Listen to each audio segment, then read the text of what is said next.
Hi Suzy, thank you so much for taking the time to answer some of my questions. No worries. What got you interested in football in the first place and what was your pathway? So what got me into footy is I think it was about year 10. Mr. Thomas, who's my school teacher, told me he gave me a flyer and say go and try this one day carnival out. So I was like, oh, okay, that seems interesting. So I went out, tried out with the East Perth for about 2 weeks, trained with them, and then we had a all day carnival, which was like a day, and yeah, I just really enjoyed it. Actually, I had a lot of fun, and I think for me, what really got me to going back to playing footy was the whole aspect of belonging and really being accepted. Okay. And I felt like a lot of the parents that day that were there with their kids, they were acting like I was one of their children. So yeah, I think that was really what got me really interested in footy. And then I wasn't really convinced. I went back to playing soccer because I was previously a soccer player. But then I just got bored, and in 2011, 2012, I just wanted to do something different. So it was either going to be basketball or footy. But I was like, I don't see a lot of African girls playing footy, so let me give footy a try. So that's why I chose footy. And then I started out with the Edmund Rice Centre, which is a multicultural AFL team. They made me their captain, which is really cool, and it's an all boys team. And then I had a lot of fun in that season. Then I went on to play for Mount Lawley in 2013, which was really fun playing with women finally, and really enjoyed that. Then got picked for the state team in that same year, in 2013. Went to Cairns, played with WA in the nationals, and then I came back and I really wanted to further my AFL, so I went and played at Swan District, where I think I won about 4 premierships with them. That's so interesting. What was it like playing for the Dockers? Oh wow, playing for the Dockers. It was a really awesome experience. That we were not expecting the AFLW until 2020. So when they put it forward to 2017, it was really exciting. And personally, I wasn't expecting to be picked.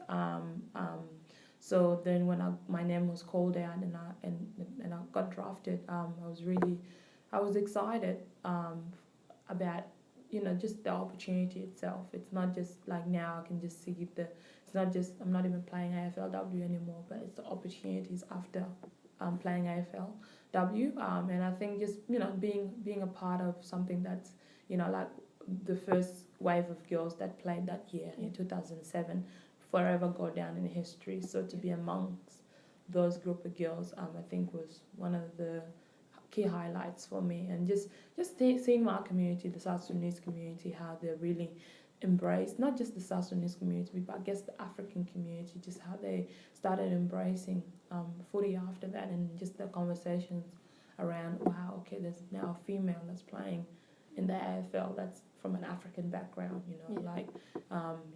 just stuff like that. So I think that's what really made it special. What made you move to Victoria?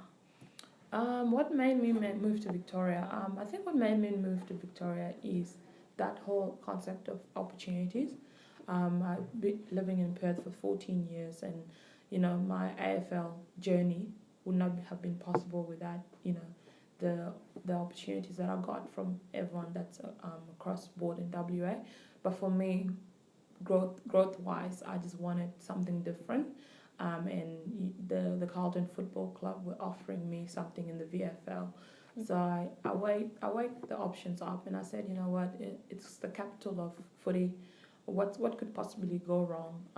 And I get to go there, play footy, and be around this whole city that just speaks footy, I guess.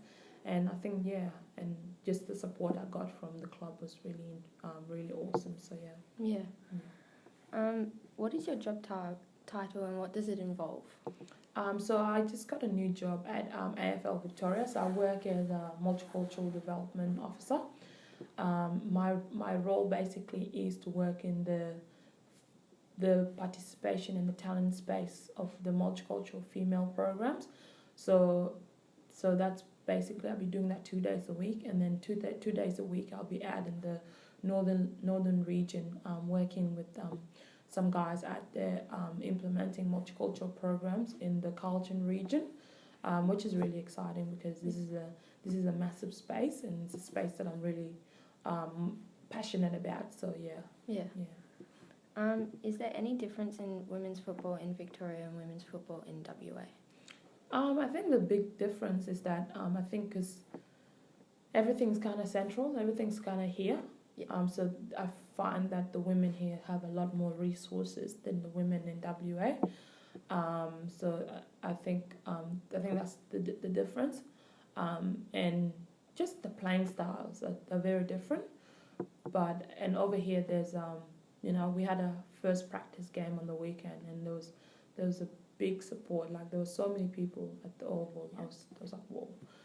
So I think it's the conversation around footy and the women's footy here. It's really massive, and people know it's there already. Versus WA is like, oh, just starting up. But in here it's something that's been going on for a long time, and there's a lot of women that are playing. So yeah, just the resources part of side, and then just the different playing styles. Yeah. What do you think your greatest achievements have been? Oh man, my greatest achievements. I would say, I think, obviously, getting drafted and being a part of the Dockers inaugural season, and just really representing my family and especially my mum, and winning the 4 premierships with the Swan District. I think for me, something that because not a lot of people can go and say, hey, I won a premiership, a football premiership. I get to tell people that, and they go, whoa, we won, like, what is a premiership? And I have, and just having that courage to move your whole life, leave your family behind, and come to a different state to chase my dream of getting picked up again in the AFL, and so I think these are some of my, and then being able to be that mentor and I think role model for the multicultural girls, and getting them to get that them too can have the same opportunities if they want it. So yeah. Have there been any disappointments? Have there been obviously with footy there's always disappointments. I was quite disappointed when I got delisted at Fremantle, but it's like, for me, I was disappointed, got over the disappointment, and I looked at how I can, as a person, how I can grow and learn, and that's why I was able to make the decision, because I know I'm still young, and I think I'm just at my peak, and I still have a lot to learn. And if given that opportunity again to play at the highest level in the AFL, I know what I will do and what I will not do. And I think just to keep learning, I guess. I think I think that's one of the biggest disappointments. But yeah. It's great we have AFLW, but what do you see as the main challenges going forward?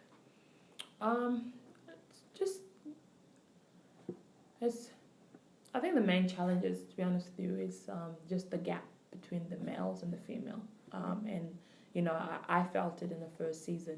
Like the boys pretty much have it easy. Like they wake up and they live footy. And I guess for us, the excuse people can say is, oh, it's the startup competition. But the times are changing, and the conversation needs to start changing that way.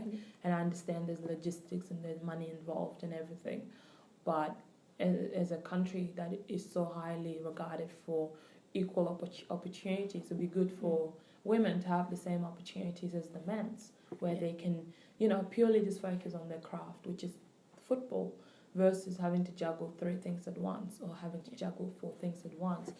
So I think moving forward it will get better, but I can't see it happening in the next 5 years. It will have to be, something that, passionate people really step in and say, you know what, we're gonna make changes in this area.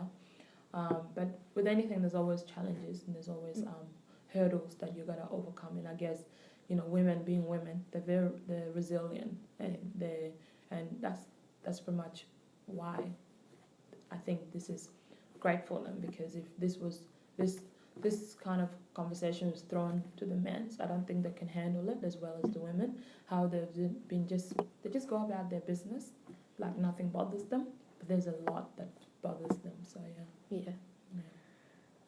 Do you think there should be different game rules for AFLW as opposed to the men's game? No, I don't think so, because at the end of the day, we're playing football, and that's why these women want to play football. If they wanted to do something else, they would be playing netball or soccer. So for all these different rules to keep getting changed every year, like this year they had the last touch rule, which for me I was like, that's just really stupid, because you're talking down on us, we put in as much effort as the boys. We try and learn the same skills as the boys learn. We got brought up through the system to know the tackle rules, and when it goes out, the boundary umpire throws the ball in. So, so we want the AFLW to be a reflection of the AFL, and for us to obviously have the same, experience, even having 15 minutes quarters. I find that very, it's 15 minutes is really like, as somebody who's playing in an AFLW game, 15 minutes is not a lot for a quarter. So by the time 10 minutes rolls over, that's when everyone's kind of like got their niche. That's when everybody's getting into the zone, and then all of a sudden it's finished, and then you got to jump straight back into the. So I think they need to keep the rules and the logistics the same across the board, because if it was a modified version of AFL, fair enough. But they're saying it's AFL, So just keep it as it is, I guess. One of the interesting things about AFLW is that not all of them have a football background. Do you think this will change when female football becomes more established? Yeah, because at the moment people are just really, it's like an experiment. So right now people are experimenting, and the AFL has found that, we need to start investing in Akec, and we need to start investing in youth girls and all these other programs. Now, because these are the kids that are now going to go and play AFLW in 10 years' time. So obviously in the next 10 years it's going to be very different. You're not going to hear cases where, a girl that's never played footy being drafted into the AFL, because they're just not going to have the same skill sets that they're looking for. So without the NGAs and all those programs coming up, I think, it's going to definitely change, and cross-coding is going to be very hard in the next 10 years. So, this is the last question. What's your dream in terms of women's football? My dream is to see these women playing as full-time professional athletes, because I think they deserve that. And it's been a long time coming, and for a woman to go, what do you do? For a young girl to go, what do you do? And for an AFLW player to go, I'm a full-time professional athlete. That is inspiring. So, it's for these women to really just, have one specific goals that they can, focus on. If it's the AFLW season, they have that. Then they're able to tell their stories even bigger, versus at the moment they just have all these hands in all these different places, and the time is not on their side. So I think that would be my dream, and just seeing the change over the years. So be interesting. Thank you very much, Suzy, for taking the time to answer my questions. I really appreciate it. No worries, Emily, no problem.